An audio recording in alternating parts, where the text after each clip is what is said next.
उपमुख्यमंत्री एकनाथ शिंदे विधानभवन, मुंबई राज्य विधिमंडळ पावसाळी अधिवेशन, पत्रकारांशी संवाद डेस्क न्यूज मराठी। याचे जे शब्द वापरतात आपल्या मीडिया समोर, खरं म्हणजे हा मीडियाचा देखील अपमान आहे। किती वेळापासून काय काय बोलतायत तेही आपण पाहिलेलं आहे। याचा राग संजय पाटील यांच्या मनामध्ये आहे।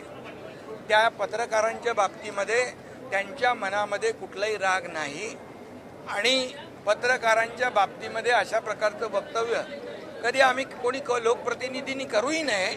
आणि त्यामुळे मी त्यांना सांगितलेलं आहे की आपल्याकडून काही शब्द गेले असतील पत्रकारांचे अपमानजनक, तर आपण पत्रकारांशी बोलून दिलगिरी व्यक्त करू।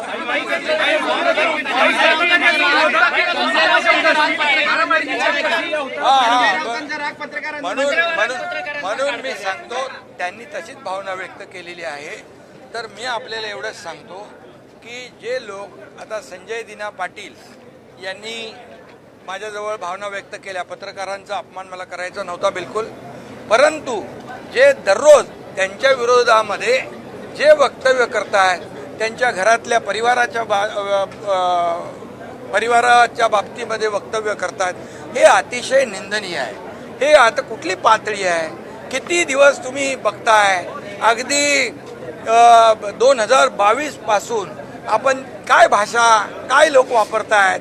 म्हणजे ही काय लोकशाहीमध्ये हे काय महाराष्ट्राची संस्कृती आहे का?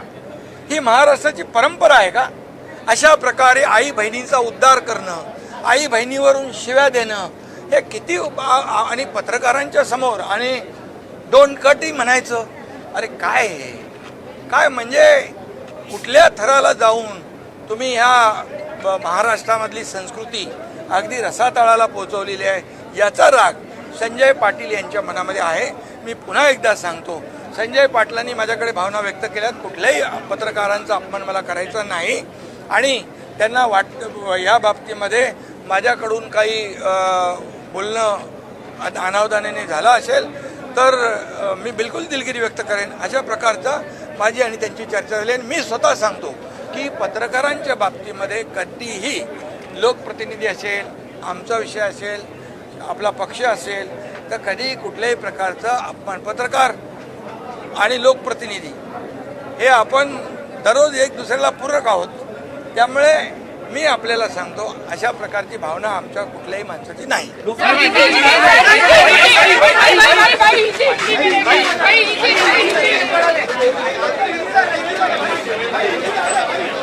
राहुल